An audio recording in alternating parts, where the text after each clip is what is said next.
kulanti habboon idil ahaantiin baddaawadayaashannada qiimaha iyo qadarinta mudanow kuna soo dhawaada warkii duhurnimo ee Shakaal TV oo idinkaga imanaya xarunta uu ku leeyahay magaalada Jigjiga. warkuna waxaa idin socodsiin doona hadduu muuluhu qadaro anigoo ah Axmed Cabdiraxmaan Aadan Axmed Tudhi. waxaa maanta guud ahaan dalka Itoobiya ka socda ololaha ama barnaamijka dhirbeerista lagu beerayo 500 milyan oo geed.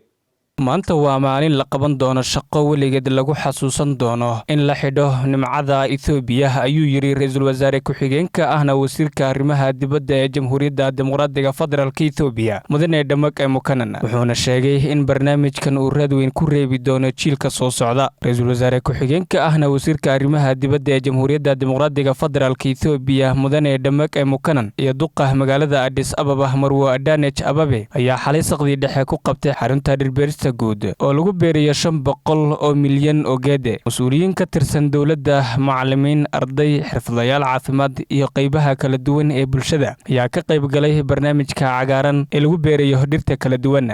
guud ahaan dalka Itoobiya ayaa waxaa barnaamijka ka qayb qaadanaya qaybaha kala duwan ee bulshada kuwaas oo cagta saaray wadada cagaaran. ra'iisul wasaare ku-xigeenka ahna wasiirka arrimaha dibadda ee Jamhuuriyadda Dimuqraadiga Federaalka Itoobiya maanta waa maalin uu qaban doono shaqo weligeed lagu xasuusan doono isagoo ku labistay dhar cagaaran isagoona doonaya Itoobiya sharaf leh. waxa uu tilmaamay in barnaamijkan uu raad weyn ku reebayo jiilka soo socda iyo in Itoobiya ay u kacday sidii xal loogu heli lahaa isbeddelka cimilada dunida soo food saartay. maayirka magaalada Addis Ababa Marwo Adaanech Ababe ayaa sheegtay in 140 goobood lagu beerayo geedo kala duwan. geedaha aan maanta beerayno waa mid ka mid ah hawlaha lagu xaqiijinayo sugnaanta cunnada ayuu yiri. maayirka magaalada Addis Ababa Marwo Adaanech Ababe ayaa tiri waxaa loo baahan yahay in aan u kacno wacnaantii aanu ku muujinay beeristii hore. qaar ka mid ah xildhibaanada xisbiga talada haya ee dalka Singapore oo uu ka mid yahay afayeenka aqalka sare ayaa iscasilay.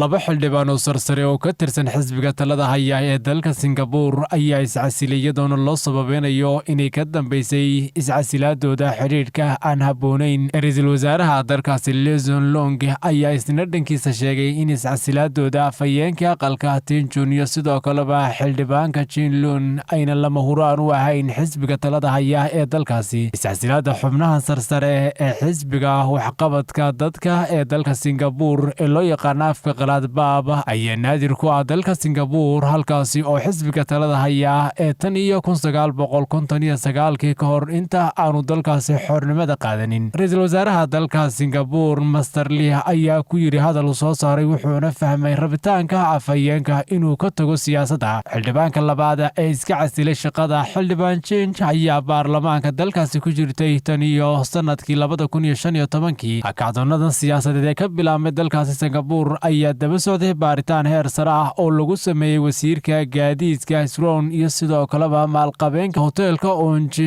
Bin Singh kuwaasi oo la xiray toddobaadkii hore ka hor inta aan damaanad lagu sii deyn. weli ma aysan ka hadlin baaritaanada. bishii Juunyo laba wasiir oo miisaan culus leh ayaa laga saaray dembigii ay galeen oo ay ka mid ahaayeen kiraysashada guryaha ay dowladdu leedahay oo qiimahoogu aad u sarreeyo. dhanka kalena xisbiga mucaaradka ee shaqaalaha ee WB ayaa sheegay inay siniintii eegayaan isweydaarsiga aan habboonayn ee u dhexeeya laba ka mid ah xubnahooda sarsare kadib markii uu soo baxay muuqaal online ah oo u muuqday inay gacmaha ishaystaan maqaayad dhexdeed. Sacuudi Carabiya ayaa mar kale u yeeray dhinacyada ku dagaalamaya Suudaan. wakiilo ka socda Suudaan ayaa gaaray magaalada Jeddah ee Sacuudi Carabiya si ay dib ugu bilaabaan wadahadallada ay la leeyihiin jabhadda RSF sida ay la wareedyo ka tirsan dawladda Suudaan u sheegeen wakaaladda wararka ee Reuters kadib 3 bilood oo dagaal dhexmaray ciidamada iyo RSF. wadahadaladii hore ee Jeddah oo ay fududeeyeen Sacuudi Carabiya iyo Mareykanka ay labada dal hakiyeen horaantii bishii Juun kadib markii ay dhowr jeer jabiyeen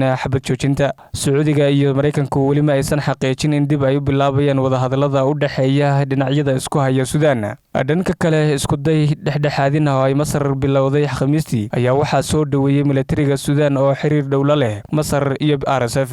waa tahay daawadayaal qodobkaasi waxa uu gun iyo gabagabo u ahaa warkii duhurnimo ee kala socoteen Shakaal TV xarunta koobaad ee uu ku leeyahay magaalada Jigjiga. warkana waxa idin la socodsiinayay anigoo ah Axmed Cabdiraxmaan Aadan Axmed Tudhi.